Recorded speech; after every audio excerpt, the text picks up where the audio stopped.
What's up, y'all? OG the Beast here. Go ahead and drop a like for your boy if you enjoyed this video. And don't forget to hit that sub button if you're new to the channel. Now, if you know me, you know I love to have these discussions. My brain wanders sometimes, and who better to let it wander with than my OG gang? Hey, one of my boys, his name is Dub. Shout out to my nigga Dub. Go follow him on IG at DubFit2020. Anyways, he mentioned an article to me about last year's draft.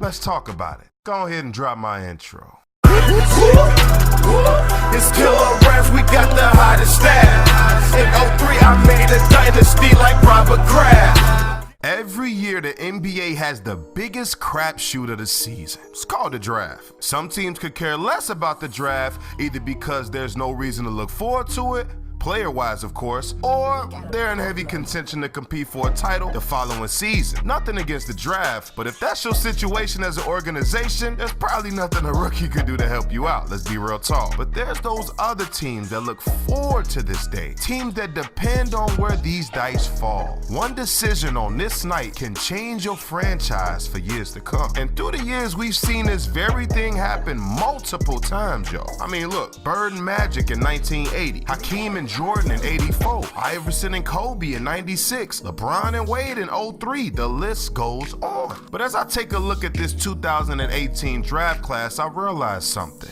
Damn near the entire lottery is oozing with potential. This class could in fact be one of the most instantly productive drafts of all time. Some of these guys have become franchise-changing players from day one, and 9 in their sophomore years, there's been a bunch of players taking a tremendous developmental leap. DeAndre Ayton was the first pick of this draft, and unfortunate for him, he got suspended after his first game due to PEDs. But in his first game, he did look impressive, I say that. Same thing with Marvin Bagley of the Kings. Look, man, what's up with y'all, by the way? Man, put that needle down, bucko. Quit doing hot-ish, Brody. Anyways, Colin Sexton went 8 to the Cavs, and even though they struggle, he does look solid, currently averaging 18 points per game. Jaren Jackson was taken 4 by Memphis, and he's also averaging 18 a game for his team. Last year, he became the first rookie to record 50 blocks, 50 steals, and 50 three-pointers in a single season. This kid has some potential to put up 100 blocks, 100 steals as a big man. Shai Gilgeous-Alexander was taken 11 by the Clippers, but this team had championship aspirations, so they traded the young talented wing to OKC for Paul George, among other things as well. But this franchise is known for identifying great talent anyway, and it seems like they've done it again. Shai is averaging close to 18 and 6 for an OKC team that needs all the production they can get right now. Also, check it out. Here's some names you might recognize: Dennis Rodman, Willis Reed, Manu Ginobili, Alex English, Draymond Green, and Gilbert Arenas. You know what those guys got in common? All those guys came out of the second round of their respective drafts. This draft also had a couple of second-round gems in Mitchell Robinson and Devontae Graham. Both of these guys have been great for their franchises and look to be centerpieces for years to come. Graham has been lights out and clearly outplaying the guard in front of him that they paid this offseason. I ain't even gonna say his name.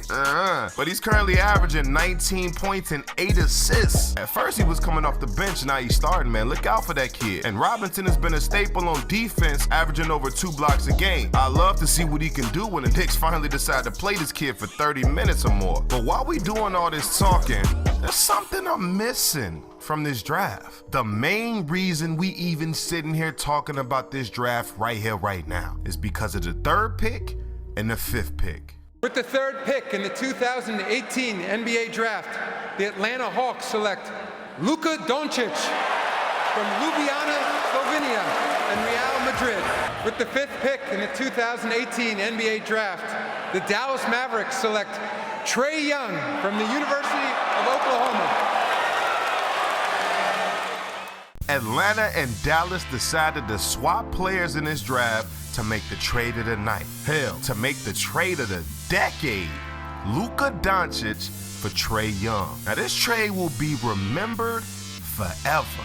Now, can we really put a finger on who won this trade so far? Well, first off, both of these guys have solidified themselves as bona fide stars in this league, man. These boys can flat out ball. TRAE Young is averaging a whopping 28 points per game while tossing 8 dimes as well. Now, LUKA Doncic, He ain't too far off, but he's averaging a damn near triple-double, 30, 10, and 9. So in my opinion, nobody won this trade, man, if you look at it. But also, nobody lost it either. Even if one of these guys ends up being slightly better than the other at the end of their careers, it still don't matter, yo. Both teams felt they did what was best for the organization, and you can't argue with that.